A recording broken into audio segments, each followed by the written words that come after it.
तो अब स्टार्ट करते हैं क्वेश्चन नंबर 5 को। ठीक है, जो हमारी एक्सरसाइज चली थी 7.1 कोऑर्डिनेट ज्योमेट्री की क्लास 10th की, तो 7.1 एक्सरसाइज का क्वेश्चन नंबर 5। ठीक है, तो इसमें एक आपको डायग्राम बना के दिया हुआ है। इसमें बोला गया कि क्लासरूम है जिसमें 4 फ्रेंड ABCD 4 अलग अलग पोजिशनों पर बैठे हुए हैं, है ना। तो एक लड़की चंपा और चमेली 2 दोस्त हैं, वो बाहर से मतलब ठीक है रूम के बाहर से वॉक करके आते हैं अंदर क्लास में। वो ऑब्जर्व करते हैं उन चारों बच्चों को जो ABCD जो 4 पोजीशन पर बैठे हुए हैं, उन ABCD की पोजीशन को चेक करते हैं। और चंपा चमेली से कहती है कि don't you think that ABCD is a square, क्या आपको नहीं लगता कि ABCD एक स्क्वायर बना रहे हैं, है ना। चमेली क्या बोलते हैं, नहीं मैं नहीं मानती, मतलब चमेली डिसएग्री करती है। तो आपको ये पूछ रहा है कि डिस्टेंस फॉर्मूले का यूज करके आप बताइए कि उन दोनों में से चमेली करेक्ट है या फिर चंपा करेक्ट है। मतलब चमेली बेसिकली ये कह रही है कि ये स्क्वायर बना रहे हैं 4 बच्चे मिलके, और चमेली बोल रही है कि नहीं बना रहे हैं। ठीक है, तो हमें यही पता करना है कि बना रहे हैं कि नहीं बना रहे हैं। तो चलो मैं थोड़ा सा इसका डायग्रामेटिक फॉर्म हल्का सा बना देता हूँ। ठीक है, सो दैट कि आपको थोड़ा समझ में आ जाए। तो कुछ इस पोजीशन पे बैठे हुए हैं, कुछ इस तरह से।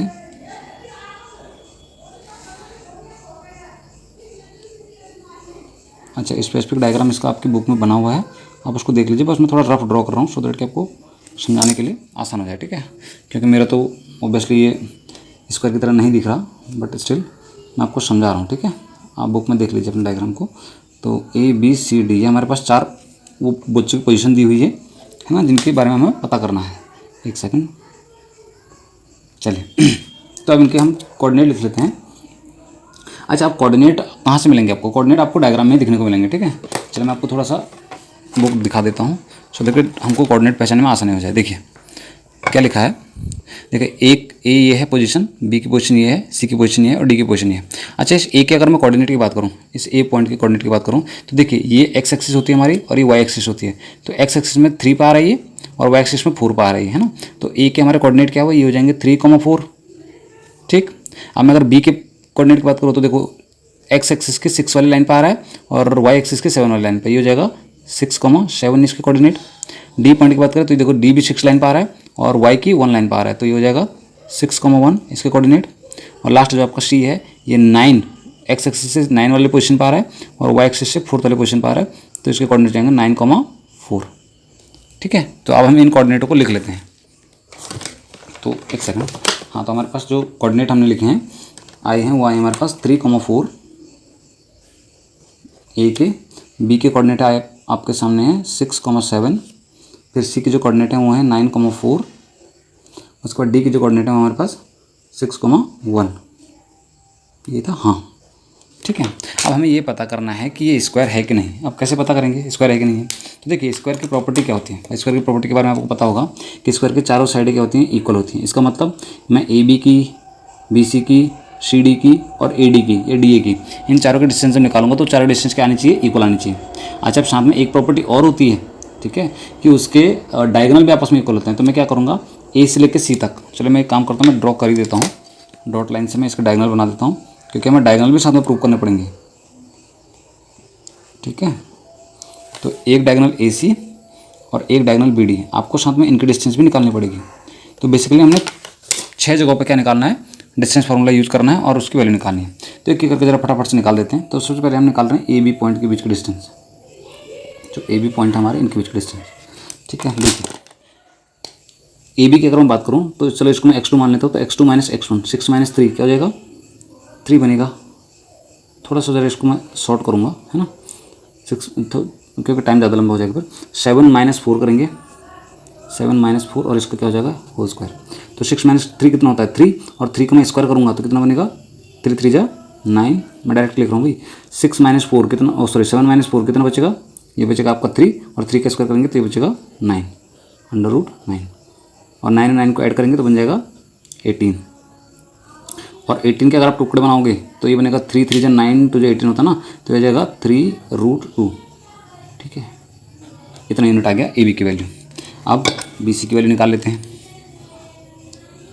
BC की, तो BC की बात करें तो ये जाएगा 9 माइनस 6, 9 माइनस 6 इसका whole square plus 4 minus 7, 4 minus 7 इसका होल स्क्वायर इक्वस टू